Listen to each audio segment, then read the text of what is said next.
Good day, everyone. I am Junnie Linao. And I am Junie Laurente. Our topic is all about emotional disturbance. Emotional disturbance. Emotional disturbance is defined as a condition in which a child exhibits inappropriate sort of conduct under regular conditions for a long time and to a significant degree, negatively affecting his or her scholastic achievement. Some of characteristics and behaviors seen in children who have an emotional disturbance include hyperactivity, self-injurious behavior, withdrawal, immaturity, learning difficulties. Hyperactivity. Hyperactivity behavior is characterized by a high level of activity, the capacity to be easily distracted, impulsivity, inability to concentrate, aggression, and other similar traits. Fidgeting or continuous movement are two common tendencies. Here is an example of hyperactivity. The student are making any movements that distracts him while the teacher is having a discussion.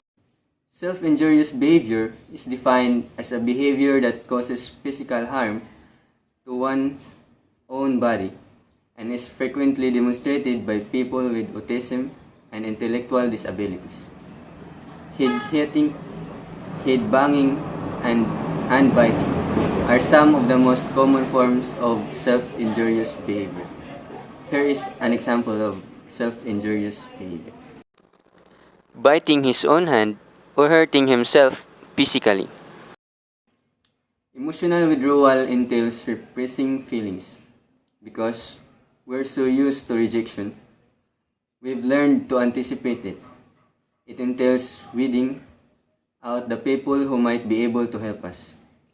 We adopt other undesirable coping techniques as a result of our learning to isolate ourselves from others. Here is an example of withdrawal. Avoiding others' help or having anxiety or fear. Immaturity. When it comes to humans, it refers to the state of not being entirely grown up, or at the very least acting infantile or stupid.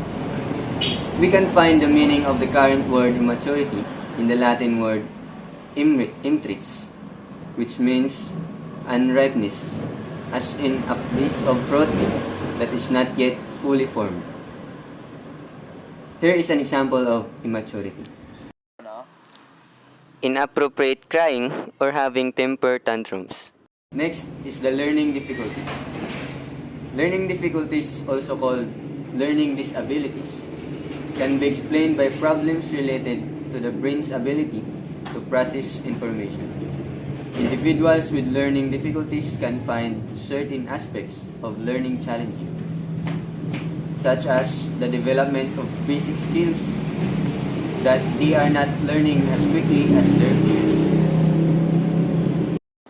Having a hard time to catch up in lessons or in the activities that the teacher was given. Here are the tips for parents and teachers. For parents, always monitor your children if they have a problem in dealing with their studies.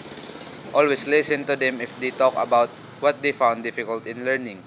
For teachers, motivate your students and appreciate even a little work of them or answers.